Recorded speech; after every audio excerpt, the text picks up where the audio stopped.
attempting to answer the question if we're really ready and if we're really preparing for the energy transition that's ahead of us. On the panel today we have Susan Morrice, Edith Wilson, and Miriam Winsten, and it will be moderated by Javed Razak, who we're all familiar with. Javed, I'll let you take it away from here. Sure, thank you, Chanel. So we have a really nice panel of distinguished ladies, as I call them. So I'll give you a brief bio on them. So Edith Wilson, PhD, is the owner of Rock Whisperer, which I really like that name, where she works to engage emerging professionals in energy solutions for a changing world and consults on renewable energy and climate mitigation projects. Edith is a fellow of the Society of Economic Geologists and the Geological Society of London, a member of the American Geophysical Union, and a founding member of the Geosciences Advisory Board at the University of Arkansas. In 2018 to 19, she chaired the Ad Hoc Committee on Climate Change for the AAPG. She received her BA in Geology from Dartmouth College in 1982, her MA and PhD in Carbonate Sedimentology from Johns Hopkins in 1988. Her career in the energy industry began in Houston, where she was an international explorer, negotiator, manager with Amoco and BP. In Oklahoma, Edith worked with Phillips Petroleum on new ventures, ConocoPhillips on leadership development, Samson Resources on shale gas projects, and in 2008, co-founded Tallgrass Energy. Edith has traveled throughout the Americas, Europe, and Africa, and she has climbed Mount Kilimanjaro in 2004. Wow. And she speaks French, Italian, and Portuguese. So really great, and welcome, Edith. Thank you, and Trini. Great. So we also, if Denise from AAPG joins on, you'll see her join in a little while. And I'll move to Miriam. So Miriam is currently the president of Mangrum Hill Resources and the Schlumberger professional affiliate. Mangrum Hill is a boutique consulting firm offering turnkey consulting on all aspects of energy sustainability, with a focus on building and maintaining measurable corporate sustainability initiatives. Miriam has held various management positions during her career at Schlumberger. She was the director of global social responsibility, ESG reporting, and principal geologist. Her previous positions were technology engagement and global accounts manager. She served as the DCS North Gulf Coast Marine Operations Manager, where she supervised a diverse team of experts in geology, geophysical, and engineering consulting, data services, geomechanics, borehole seismic, and engineering solutions. She has more than 40 years in the industry and working with Schlumberger since 2001, including deep water and unconventional plays. For 8 years, Miriam held a position at the University of Findlay, teaching geology and chemistry courses in conjunction with hazardous material management. She began her oilfield career as a geologist with Marathon, where she was responsible for prospect generation, exploitation, and field studies for onshore and offshore in the Gulf of Mexico. As a long-standing member of the geological community, Miriam feels it's important to devote time to an organization that has played an integral role in her profession. She believes it's essential to encourage professionals to become very active members of the AAPG and lend their support to meetings, trainings, and other programs.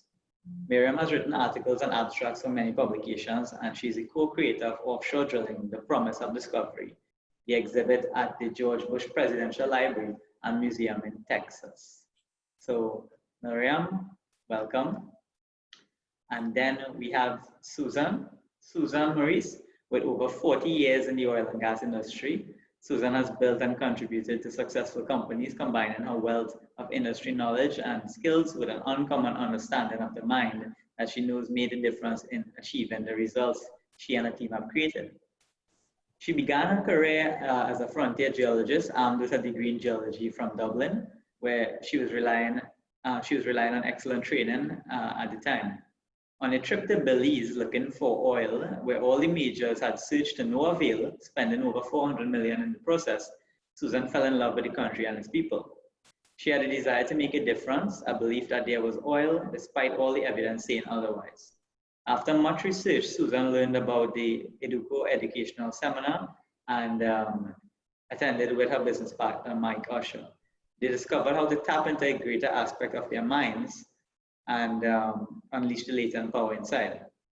It was this whole mind way of thinking that led Susan and Mike to discover oil in Belize on the first oil strike and go on to create their company, Belize Natural Energy, based on the holistic model they had learned from the EduCo seminar.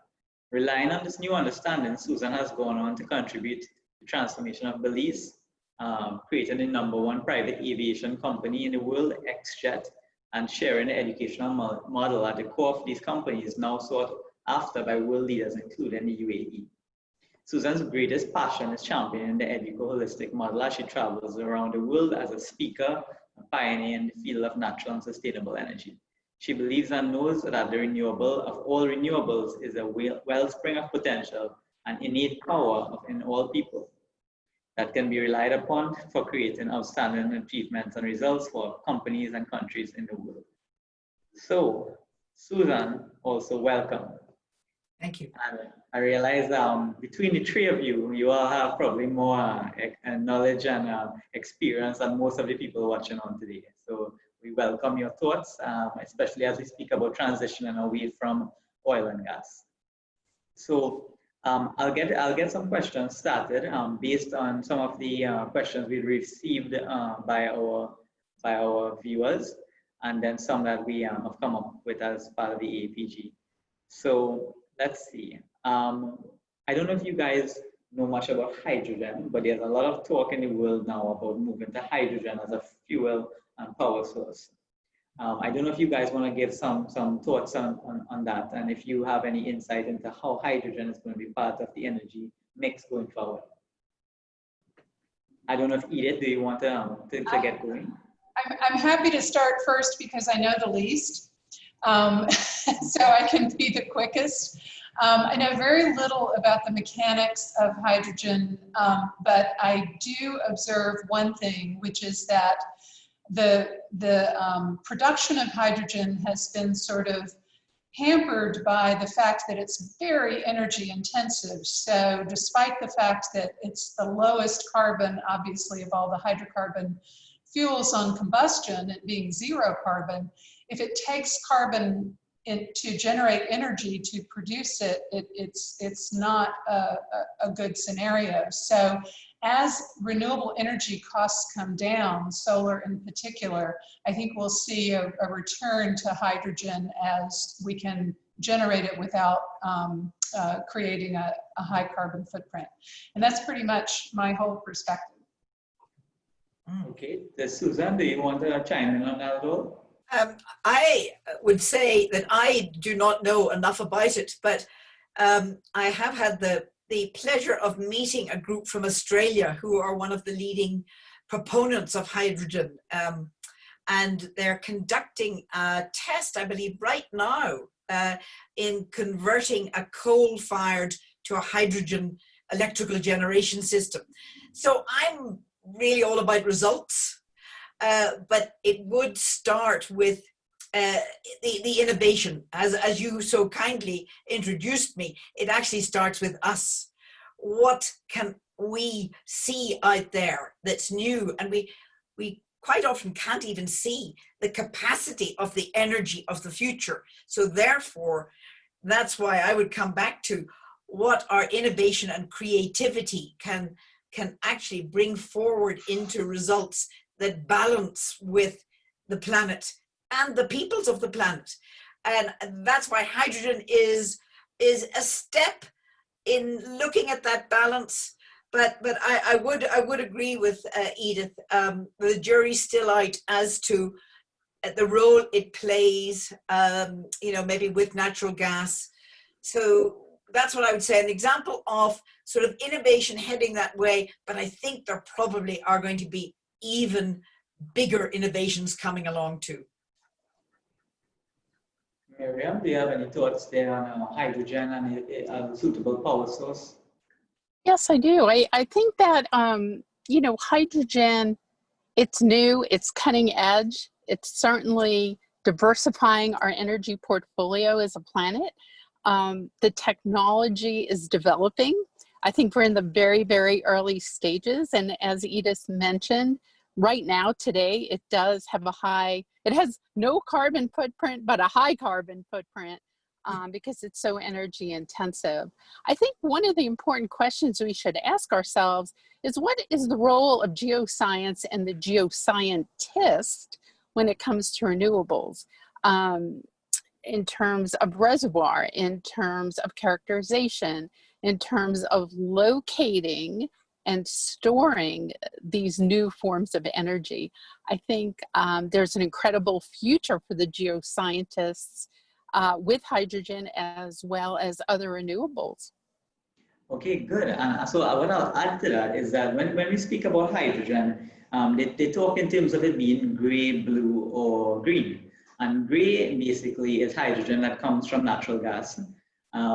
Blue hydrogen is hydrogen that also comes from natural gas, but they add carbon capture and storage to that facility, which is what you have been alluding to there, Miriam, in terms of looking basically for all oil and gas reservoirs where they can actually sequester carbon dioxide and make the hydrogen production blue, as they call it. And then the gold standard, I guess, then in hydrogen generation would be green, where you would actually be using, you'd be electrolyzing water to create hydrogen. And the best case scenario is that the electricity that you're using is coming from renewable sources rather than from hydrocarbons. So, and also keep in mind that, I don't know that it has a color, but one way of thinking about hydrogen is as a storage mechanism for renewable energy. When we have a surplus of wind, a surplus of solar, if that's used to create hydrogen, then it's as good a storage mechanism as a lithium-ion battery, maybe better, because you have fuel at the end, so that is carbon-free. So, you know, they're just, it's kind of evolving to be part of, as all renewables are, part of an integrated system that's connected in so many different ways. yeah, and just to close off the talk on hydrogen, they are now hydrogen-powered trains in development, buses, ferries, and there are a couple plants in a couple locations that have been running for a while. In fact, just about a month ago, Trinidad announced that the Energy Chamber here is embarking on a a feasibility study for hydrogen power in Trinidad, based on the fact that we actually have all this infrastructure set up for natural gas production. And they think that they may be able to use similar infrastructure without a whole lot of additional capex to actually capitalize on this. Not too sure if it's going to be green, gray, or blue, but at least it's a step in the right direction. So traditionally, we speak about renewables just in terms of solar and wind and so on, but this is something new that we've been hearing about a lot recently. So I'll ask the next question that spins off exactly what Miriam was asking, which was, how does somebody who is a geoscientist get involved really in these renewable fields? And what is the advice you'd have for young professionals who want to get into renewable energy in any part of the world, but their background might be in geology? Since Miriam brought it up, why don't you take it away? Okay, you know, subsurface skills and surface skills for that matter, you know, really apply across the spectrum for energy, I believe. Our knowledge of the subsurface, our knowledge of the reservoir, not only impacts locating, it also greatly impacts storing, right? And whether we're talking carbon or hydrogen or oil and gas, it's all applicable. I think, you know, let's just be honest, we're in very challenging times when a lot of people have had many years in oil and gas, or not, or you're in college, or you're fresh out and you have skills. I always think we're all constantly learning, but our skills are very, very transferable in terms of the subsurface. And I think that is the key when you communicate your skill set to other industries and companies. Edith? Yeah, you know, I suppose I'll take a little bit of a different perspective on it as well. I think I think we've all, through the last year or so, been looking at things where we can make a direct application of our subsurface skills to new energy resources, like the hunt for critical minerals for battery storage, like geothermal, like carbon capture. All of those things are, you know, almost a one-to-one transfer of our drilling skills, our play fairway assessment skills, all the things that we know and love, have learned in school or practiced for 30 years in my case. But one of the things that I think we all need to be super aware of as we go through the energy transition, which, make no mistake about it, is accelerating as a result of the pandemic, not slowing down.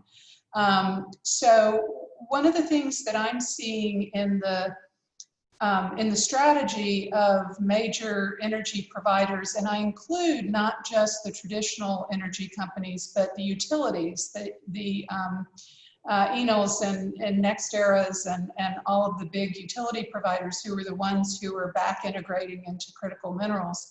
We're seeing a focus on surface processes. We're seeing a focus moving away from extractive industries and more toward the concept of a circular economy, where we're mining scrap heaps of electronic waste because the ore grade for gold is greater than in most gold mines that are operating today. So we're beginning to look to all parts of the value chain for access to resources. And I really think the most exciting opportunity for us as earth scientists, whether we work surface or subsurface, is to sort of have as our goal to make that energy supply chain for resources as sustainable as possible, whether we're working on the mining side, whether we're working in the processing where all the value is added with critical minerals, whether we're looking at recycling. I mean, recycling businesses are entrepreneurs. Silicon Valley recycling businesses are just exploding right now. There also are a lot of opportunities, as I don't know if you have kept up with the AGI's predictions for what geoscience jobs are going to evolve into in the next decade, but they see, again, the extractive industries shrinking while the sort of surface industries are really growing. And by that I mean everything from energy efficiency and renewable resources to building livable cities. I have a young colleague who's a couple of years out of a master's program in petroleum geology, who works in Manhattan for a huge global company doing bedrock mapping for light rail and air quality assessments. And I mean, I think there's a huge portfolio of new opportunities that we're going to be able to access as well. Sorry, long-winded, but I'm really into that.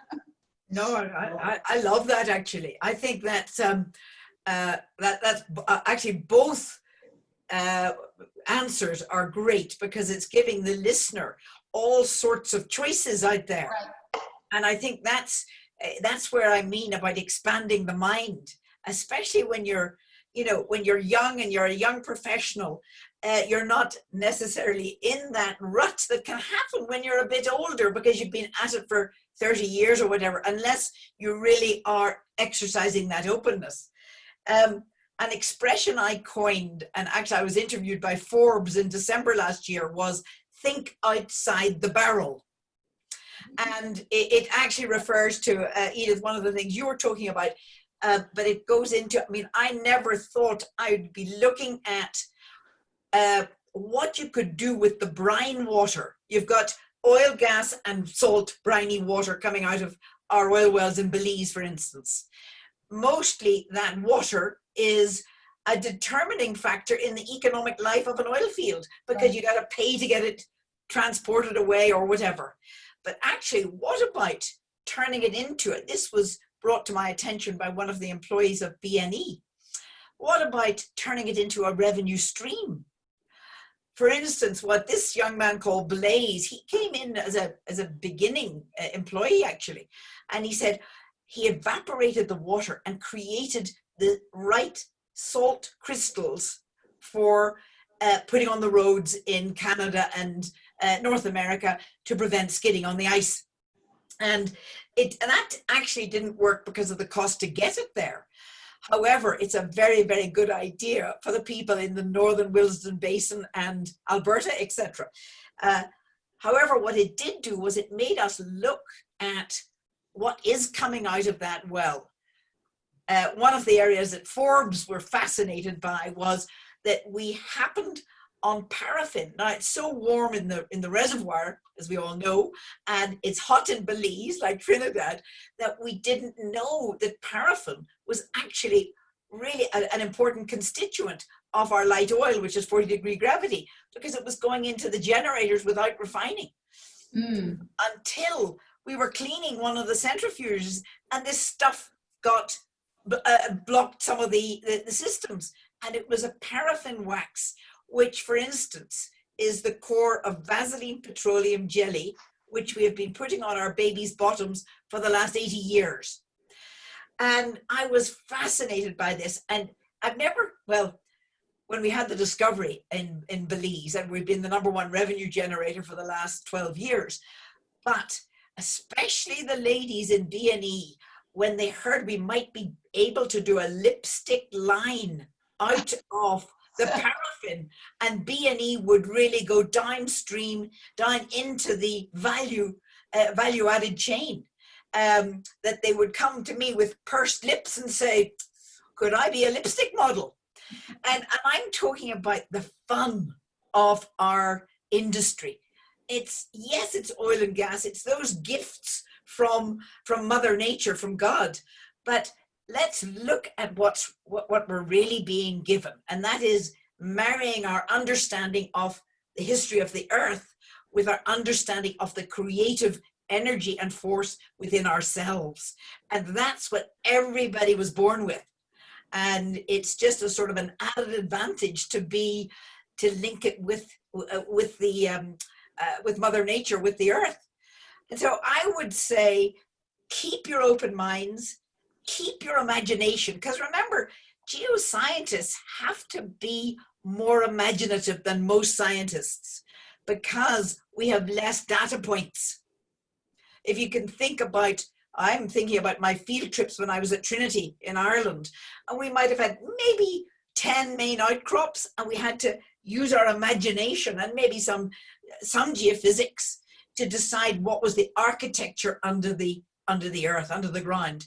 And that has allowed us an advantage, plus being real problem solvers, to go into practically any interview with a passion and an energy and an openness to learn and bring that creativity to the table. You know, whether it be the new Maya Mountain Magic, which is going to be the spa and cosmetic line coming out of Belize, out of an oil company, can you believe it? There's a group in Colorado who are looking at mining from the oil wells. Out of our waters comes the minerals. We got the water in B&E analysed, and here didn't we have excessive cobalt, which I think has been mentioned. It's a key component in the battery and electrical storage. And so I would say we all need to be looking at recycling. I love that. And really what these gifts are, and that takes getting to know the capacity and the real innovative potential of oneself. And the younger you are, by the way, out there, the better it is and the easier it is. Susan, I mean, thanks a lot for what you said. And I guess to sum up some of your points is that, one, the oil and gas fields have a lot more to offer than oil and gas and what we might think. And it's really up to us as geoscientists and so on to really kind of delve into what those possible opportunities and possible businesses could be.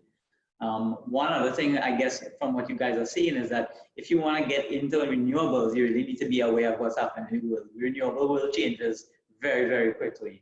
And there are developments everywhere, every day. So if you want to be involved, you've got to be in the know, keeping up to date and looking for opportunities. And I guess the other thing I heard is that as geoscientists, we have been trained to be very optimistic, one, but also to think very, to be very good problem solvers, to take very abstract bits of data and put it together to try and create solutions, which is something that generally most industries in the world need. So I think that you are right that there's a lot of that sort of mindset is something that we have been trained in, and a lot of it could be added value to a lot of different industries as well. So I'll go on to a couple other topics here. So and we'll talk about COVID-19 for a second. How do you think that COVID-19 has affected you know, the need for in-office employees? I mean, we've seen that basically every company in the world and every industry has found a way to have remote employees. And I'm sure in the process they've realized that they can save costs on actual physical buildings and stuff like that. Do you all see remote work as being the future of oil and gas industry, or do you think that at some point we're going to revert back to an office job? I think that, again, speaking more from the perspective of the utility side of things and the energy generation piece, it's really,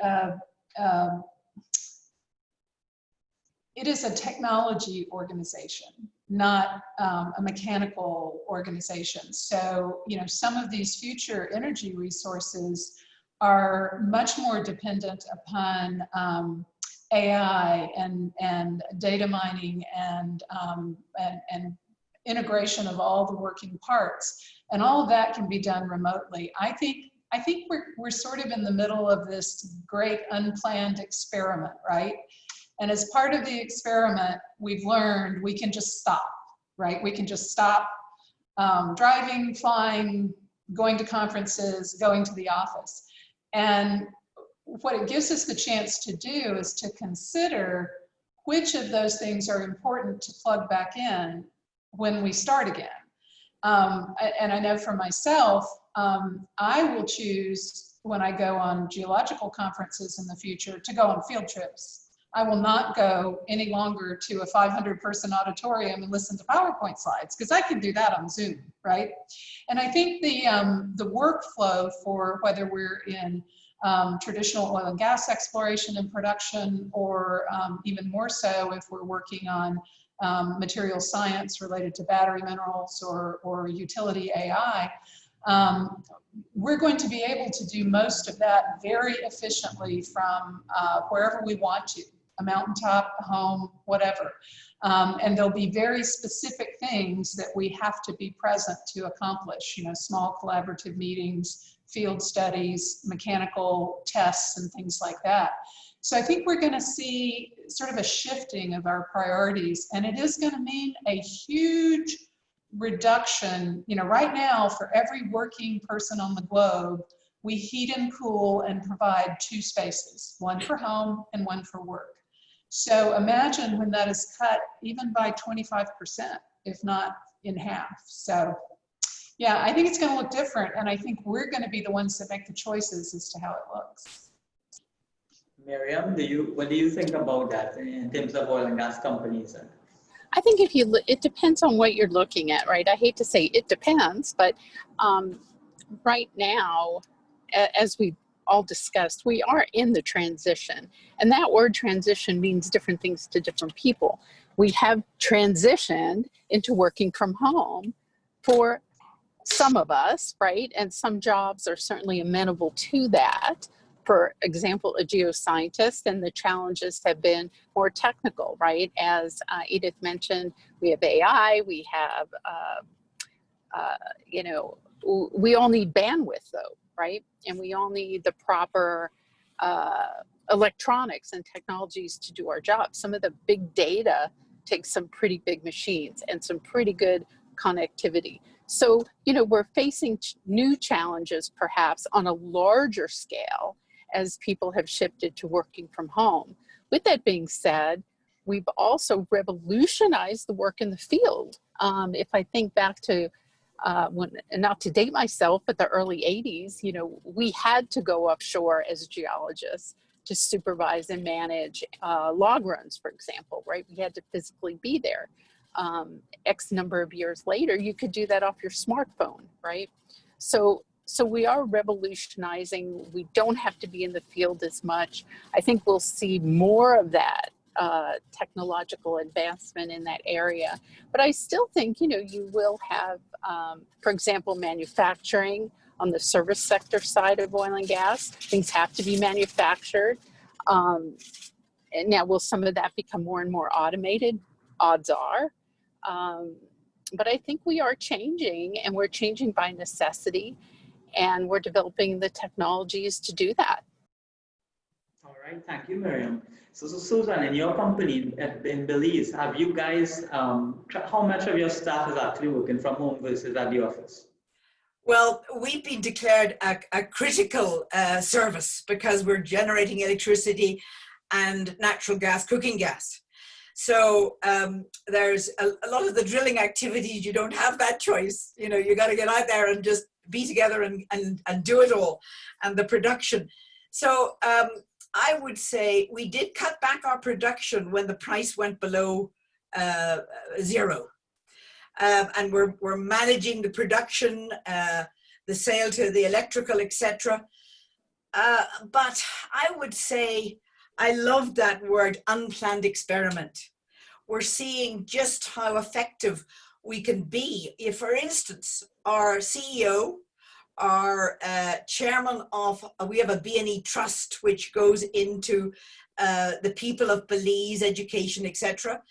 And a special project. We've all got a panel discussion here on Friday on, and it's going out, you know, around Latin America and the Caribbean, and it's AAPG as well. You can see everything's a bit busy around here. And I think what we have found ourselves doing is actually looking at the other resources we want to share. Now, yes, we discovered oil, but what we've become famous for and what we won the Global Get Energy Award for was sustainability, corporate responsibility, the holistic business model. And so what's happening, we had 15 ambassadors at the company in December. Now, instead of being able to come to the company, what we're going to do, and we're in the process of doing this right now, is to have a virtual tour of the company, understanding the business model, the Aduco business model at the core of it, so that other partnerships, countries, and companies can come together in what is being actually really emphasized now, and I think it's even more so in this COVID shut-in time, and that is Wall Street, London are saying, we do not want to recommend these investments unless there is a balanced approach to corporate responsibility, really making a genuine empowering difference, not just a charity tick the box, and also sensitivity to the planet, the environment. And so we've been at this for 12 years, doing it, becoming well known for it. And I'd say what we're going to be doing more and more and more is the sharing of that model, because that's what's being asked of us even more than the oil. Okay. And you know what B&E, what we call it? The oil within. I remember that from your article.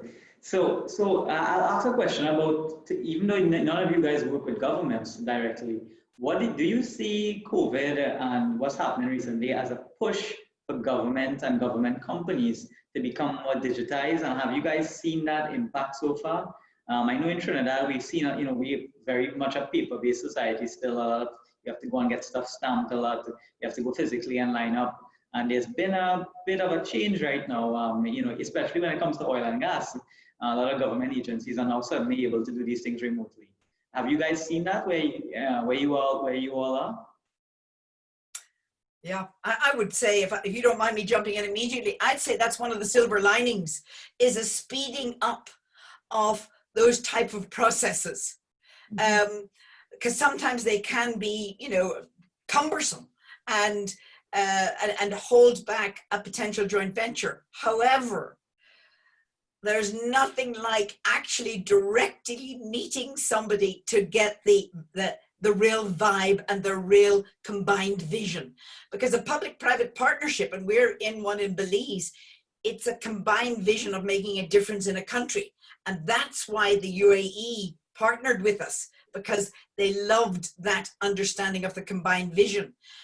I think those processes as you have alluded to can be speeded up, but there must still be the literal meeting of the minds. Mm-hmm. Yeah. And I think you're right.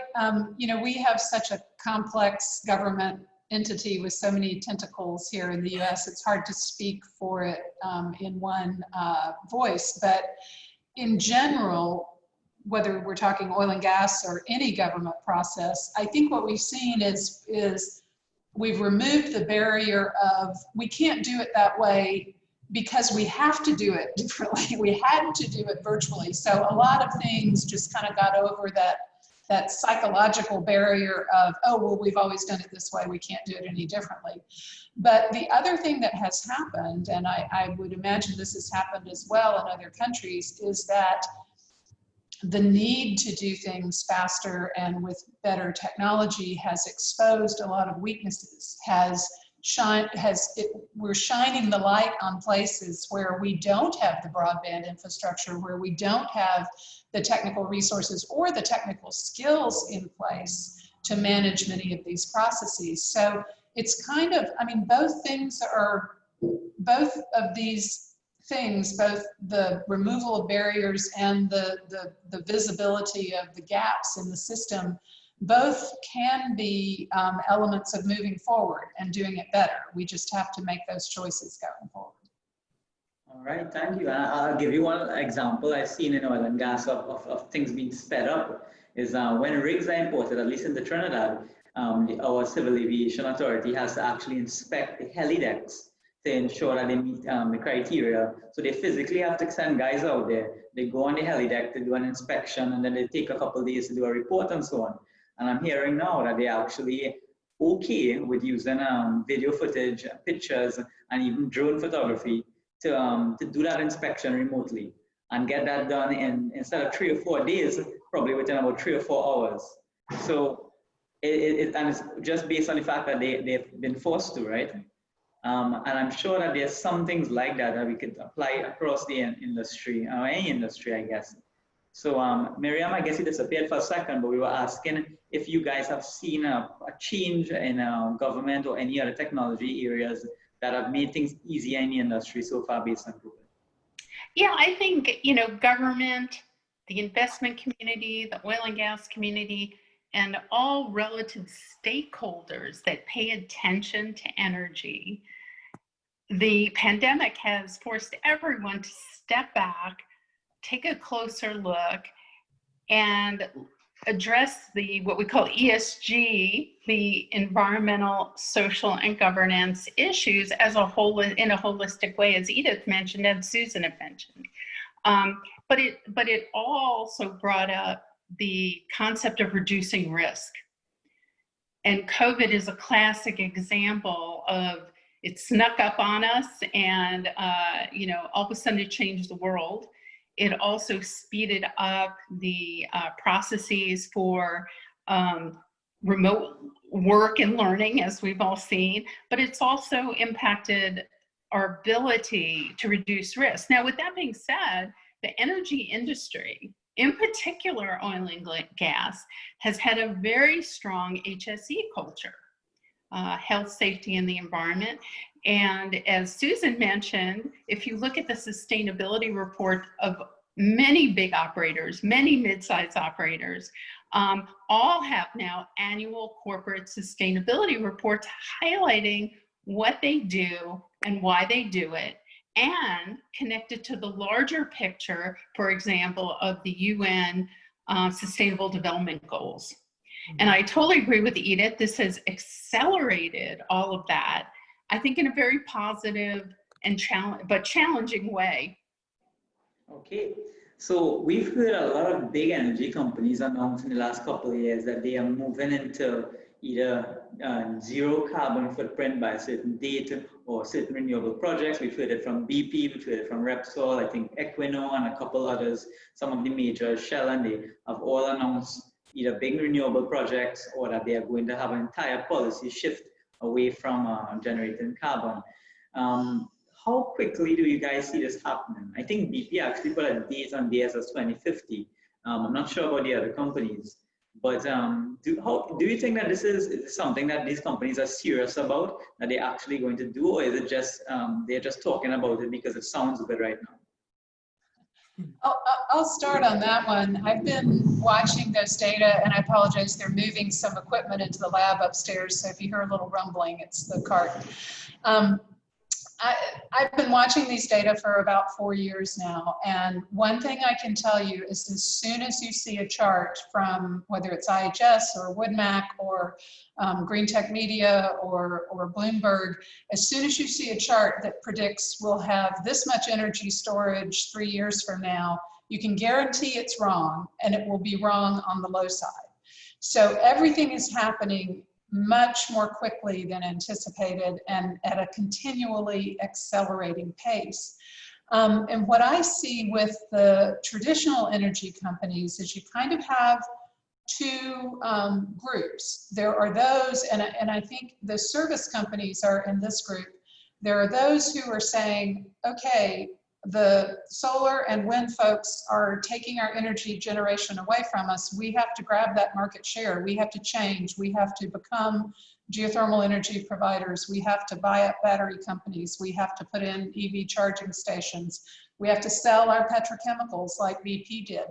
So we're seeing a group of companies who are saying, we're going to keep producing oil and gas because we know we need it, and we're going to try to produce the lowest carbon barrel, which was a phrase I heard Susan in Edinburgh that I just loved. But we know we have to go out and capture this other part of the market as well. And so those companies are kind of in a group that I think are going to, they're truly going to transition from fossil fuel producers to renewable energy, the renewable energy market. And then there are some fossil fuel producers who are truly focusing on doing the most sustainable production of hydrocarbons to meet the continuing wedge of need, however big or small that might be, and who are not diversifying. And I think we're going to see those companies really focus on being super lean, super efficient producers and trying to, stop flaring, suck out all the heat and lithium along with the produced waters from their wells, really optimize what's going on in the oil fields. So I think we're going to see companies kind of split into these two buckets, and you can see that when you look at investment and asset distributions even today on the super majors. So that's my thought. Right, thank you very much, Edith. Susan, you have any thoughts on that? Do you think these guys are serious about transitioning away? I don't think it's a way. I think we're in a transition, but it's more like a balance. For instance, here's an example. The island of Nevis were importing crude oil for years, and when it was up at above $100 a barrel, it was incredibly difficult for them to do anything. And I remember visiting the Prime Minister actually, and saying, right outside your office door is a little small lake pond, and it's bubbling with geothermal. It makes much more sense to look at it from a bespoke point of view. What does a country really have as their asset? What is an industry? We're looking at a particularly big industry here actually in Colorado who have had 8% of their electricity answered by huge solar fields. But what they haven't maybe assessed totally is the oil and gas potential from underneath. So it's not one or the other. It's looking at a balance that makes sense. And this is where geoscientists can come in, because we're used to, as somebody said, problem solve, looking at balances, looking at taking data and seeing what actually makes sense to the holistic picture, from the investor point of view, from the community point of view, from the corporation point of view. And I do think that actually COVID, that's one of the silver linings that came out of this. It's actually forced us to look at this more rapidly and more really.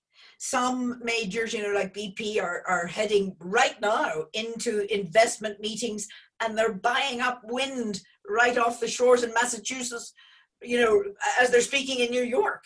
And, you know, it's probably the PR, although it's got to be genuine, but we in the oil and gas sector probably haven't been as good as we could be at getting out the real advantage where it's obvious in oil and gas. And I'm just saying, you know, Belize, of course, we've got solar, we've maybe got a little bit of wind, we've got a lot of ingenuity. That's what we're actually famous for, is caring and empowering the people. But, you know, could we develop that paraffin from the oil? Could this be a whole new industry for Belize, but it's from oil? And could it actually help the PR image of oil when you say we've been rubbing Vaseline petroleum jelly on babies' bottoms for the last 80 years? So, you know, let's have a real look at what this, all our energy generation is about, and the generation of our own creative energy. So generally I would say bespoke, but with that, that partnership with life's energy. Yeah, I think, you know, years ago, companies said that they would pursue renewables because it was a good PR thing to do. But as technology changed, the costs of wind, solar, geothermal, and all these things have come down so much that in some cases they're actually competitive, if not even more economic than oil and gas, right? And these companies are, you know, they're here to make money, and they're energy companies. So it is now the logical and economic thing to do, not just a sustainable thing to do anymore. In Trinidad, BP and Shell announced that they were awarded a 130 megawatt solar farm that they are going to start working on probably in the next year or so, which will be our first real renewable project here in Trinidad. And we really think and hope that that will be one of the first big ones in the region, and we can, you know, use the momentum from that and the learnings from that to develop projects like that around the entire Caribbean. In that same line of thought is about cars, right? Do you guys, and that was one of the questions that we got, do you guys have any kind of prediction or idea about when do we expect, or do we think that all cars are going to go fully electric at some point? Can I quickly just answer one of your questions there? You were talking about solar and wind and solar in Trinidad, but what makes the solar panels? What are the big blades made of from the wind? It's petrochemicals. And so we're still looking at a balance, and I just didn't want that to, you know, to go unnoticed in the balance of the energy basket. Yeah, fully agree. Also, you know, the other piece that energy, and Trinidad is a beautiful example of this, where you have abundant and relatively clean hydrocarbon energy from natural gas. That's the chief component to solar panel manufacturing. You know, if you could manufacture solar panels using your abundant natural gas energy, you could corner the market on solar panels in the Atlantic Basin. I mean, there is just a huge window of opportunity there. I think, you know, you ask 1 in 5 American members of the AAA Association, which is an organization of old geezers like me, you know, people who drive their big, enormous SUVs everywhere. You ask 1 in 5 of those members says their next car is going to be an EV. And that was 3 years ago. And now EVs are almost at parity with new buys. So what has happened as a result of the pandemic is vehicle purchase in general has just plummeted. But the electric vehicle share of that continues to rise unabated. So, you know, who knows how fast it will outpace the predictions, but it's kind of, you know, we're at relative parity except for Tesla, and the maintenance costs and the fuel costs are so minuscule compared as soon as the automobiles turn over, it's just sort of a done deal, I think. But then I'm sort of an optimist on that. I don't know, Miriam, what is your perspective? Well, I think that it depends. My favorite response, but I also think, and if you look at it globally, and the reason I say depends on the country, right? If you want to go electric, you have to have infrastructure. And it depends where you live. In the Northeast, for example, on a charge, you can get pretty far through a couple states. If you live in Texas, like we do, in the hill country, I could barely get to, probably couldn't even get to El Paso, right? My car would be dead. So I agree with you in the sense that a lot of people are driving less. A lot of people are looking at hybrids or EVs as their next vehicle. I think it also depends on cost. Right now we're in a pandemic. Fiscally, many countries and many individuals of those countries are fiscally challenged, right? Because they're out of work, or they're furloughed, or they're making this transition. So I think, there's a lot of factors. I think the world is turning that way. I think it's, as Edith mentioned, I think it's important to note the role of natural gas and oil are here for a while. I think both are needed to fuel the transition, to make those products, to make the solar panels, to be the petrochemical components. I think it also has to do with plastics. I know that, where does that come in, right? But we all know plastics are petrochemical also. And have we figured out how to reduce the use, never mind recycle, the use of plastics, right? So it's very complicated. It's part of the circular economy, but we are going that way, right? I think that's kind of a given. I think the question is the rate of speed. And I don't think anybody really knows the answer to that question. I would like to add one more thing that when we were talking about are companies serious about it? I could say for the last part of my career, I handled sustainability reporting. And it's gotten to the point where so many stakeholders, whether it be a shareholder or an employee or an investor or a government in a country you operate, sustainability is front and center, whether it be environmental performance, whether it be committing to the communities where you live and work. It's here. It's been here a while, and it's growing. And it's growing even through this pandemic, especially when it comes to health. So I think everything is moving in that direction. I think traditional oil and gas is here for a while. And I know all the big companies and consulting companies who look at the data are saying exactly what Edith and Susan and I mentioned, that it's needed to fuel this transition as we get into more and more renewables, and technology will lead us into newer forms of energy. Yeah, no, I'm really glad you brought that point up about this pandemic revealing that health is so important, and that it's making everybody, companies and people, really look at how they do things. And you're also very correct when you say it depends on which country. For example, in Trinidad, because we have a big natural gas infrastructure, natural gas powered cars are actually the best selling cars right now here. And it's not because people are really environmentally conscious, it's because they've made it cheap. They're basically the cheapest to fill your tank. It costs like $2 to fill a tank on natural gas. You know, those cars are pretty cheap. So people are actually buying into those. And then governments are kind of facilitating by reducing taxes and so on on electrics, which is helpful as well.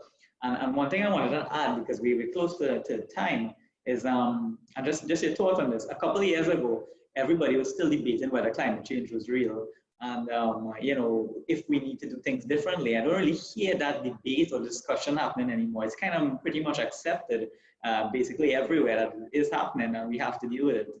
We have to reduce our impact in whatever sustainable ways we can. Do you guys think that that's still a challenge to convince people about? Yeah, you know, I think as geoscientists, we especially know that climate changes. You know, we actually come from a history of, you know, unconformities being mapped. and that's climate changing. But looking at the appreciation of our natural environment, the planet, its climate, and its nature is something that mankind has lost a lot of the appreciation for that. And the climate change movement is trying to nudge mankind in that direction of realizing that we actually are at one with, we're one with the climate, the trees, the planet, ourselves, each other. And what we really want is, and what we are born to be, is in unity with that, which is like a balance. And that balance is critical to the climate and to the onward evolution of mankind and the planet. And so I think that has become even more important through COVID because of our health, our mental, and nobody's really mentioned mental health, which has been a dramatic, almost polarization during this time, where people have got so stressed that their health is in more danger than the virus. Whereas other people have actually spent the time looking inward and saying, what is life all about? What do I really want to be and do for my community, for my country? And so I would say that this clearing of the COVID time will bring and is bringing a desire for nobody to go back to the old ways, but only to go forward to new understandings and new ways of living, right out of the old models, which were obviously not working, and into a whole new evolution.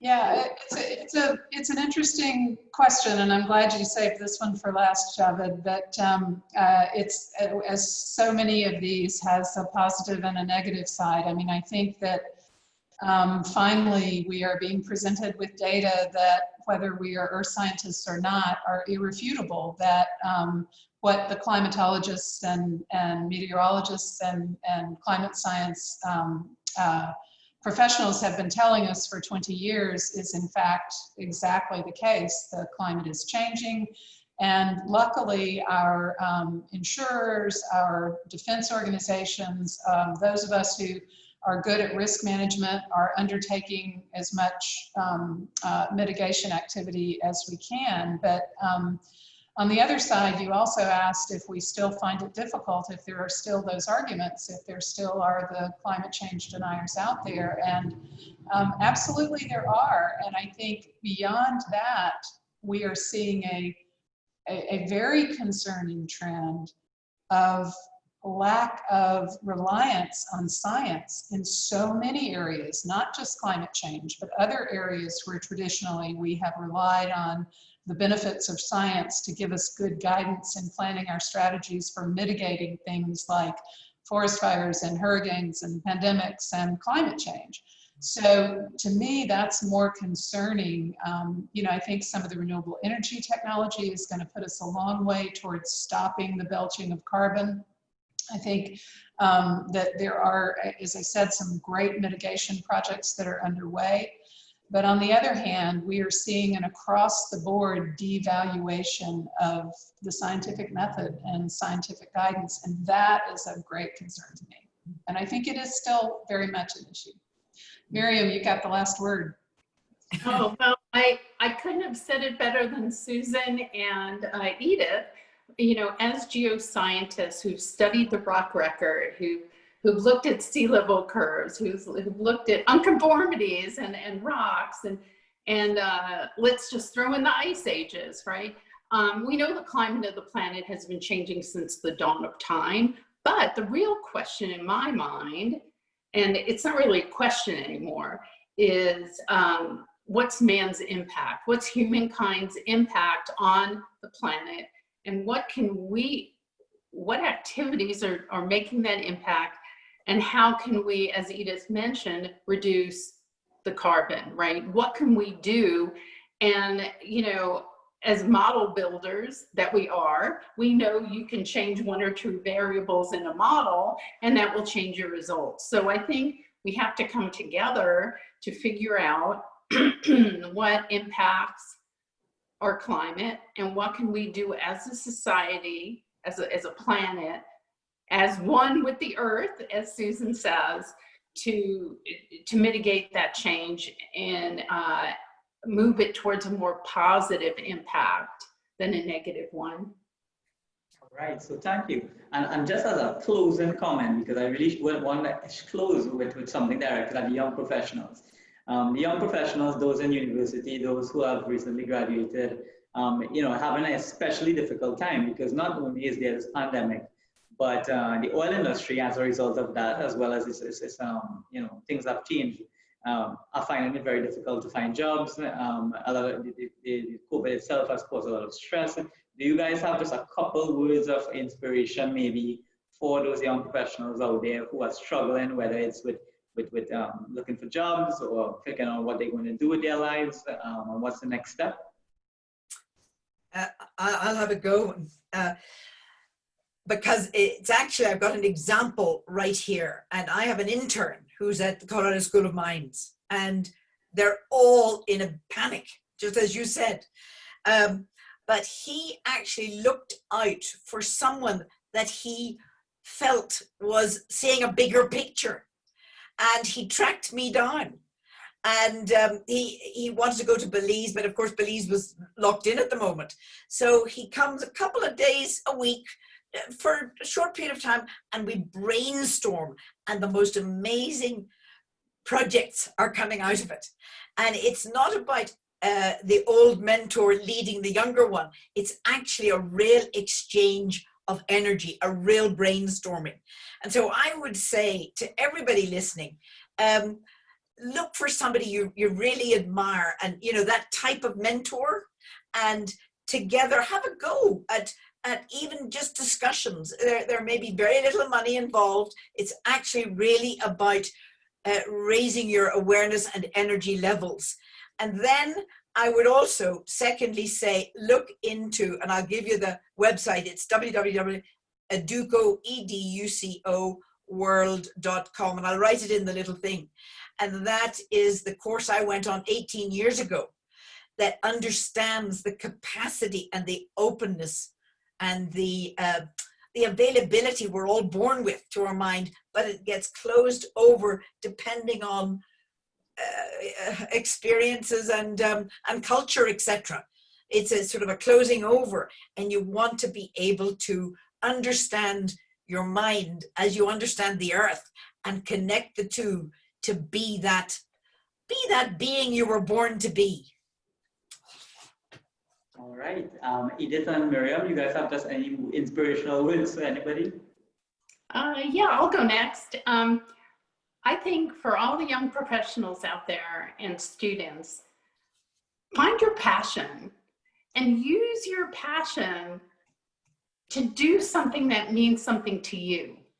And in the geosciences, and I have to put in a plug for AAPG, just by listening here today, I hope you're inspired by being a member of AAPG and being involved, networking, as Susan mentioned, finding those people to brainstorm with, finding opportunities. Opportunities don't necessarily just come to you, but through for example, AAPG, but you know, you have LinkedIn, you have all kinds of societies, and but they have all kinds of educational opportunities in forums and meetings and conventions. You're always seeing sustainability special sessions or being integrated into the mainstream technical programming. All this is out there for you to go grab yourself a mentor, learn about these different opportunities, read.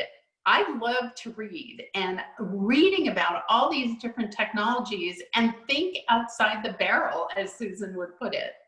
I think it's all there for you, and it might not be easy. Let's be realistic. I'm an eternal optimist, but it might not be easy, but it'll be worth it. All right, thank you. And Edith. Yeah, and I'm just going to springboard off of what Miriam just said. It might not be easy, and I don't want to in any way sort of belittle this period of uncertainty. And let's face it, you know, for some downright concern about their livelihood, their future. I mean, it is. This pandemic is something that we really haven't seen a time of this much uncertainty since the Great Depression. So you should give yourself permission to mourn a little bit. I mean, it is a tough time.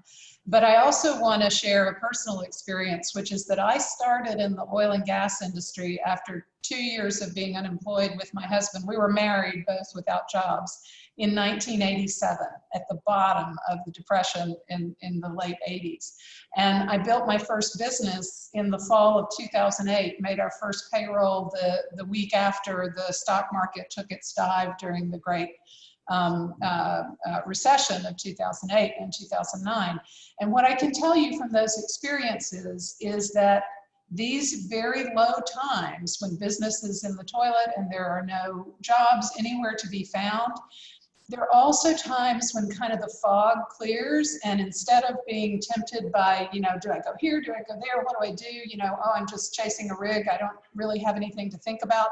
These are times when there can be a lot of really new opportunities, and if you just sort of keep yourself forward focused, you know, if you're passionate about wanting to be in a sustainable business and understanding what's going on with renewable energy, I guarantee you can find a job swinging a hammer, putting solar in.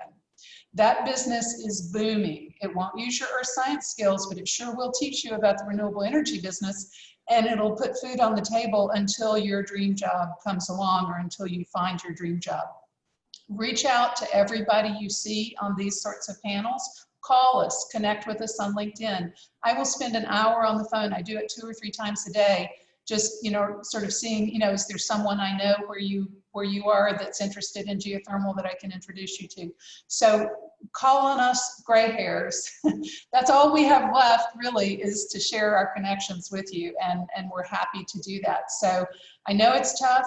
I'm not going to pretend it's going to be easy, but it is a time where opportunities are sort of springing up new from fertile ground. So I've said this many times, and I don't mean to belittle the trauma that you're going through, but I am so jealous of people who are just starting their career as an energy geoscientist right now.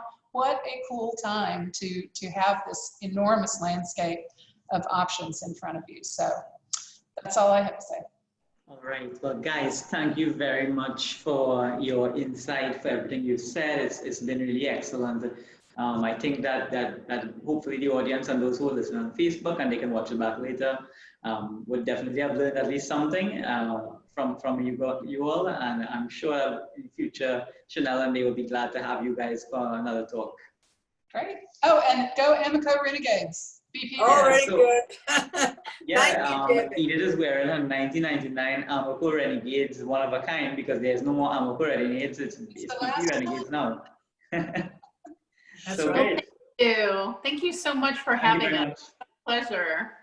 Thank you. Thank you, everybody. Great. Thank you so much, everybody, for being here. Today's discussion was very enlightening and very motivating. So thank you so much again to our panelists. Javed, thank you for the wonderful job that you did of moderating today. That's it for our discussion for now. If anyone would like to view the discussion later, it will be posted on our Facebook page, a live video, as well as on our YouTube channel in the coming days. We will share the link to our YouTube channel on our social media. I see Susan has left a message in the chat with a website to check out and her contact information if anyone is interested. If anybody has any further questions that you would like to share with any of the panelists, you can email us and we will forward your questions and put you all together to get your questions answered. In addition, if anyone is interested in learning how to become an AAPG member, we have a short video with instructions on how to join that I'll be playing shortly. So thank you again, everyone, for joining us, and enjoy the rest of your day. Thank you, everybody. Bye-bye. Thank you. Bye. Bye-bye.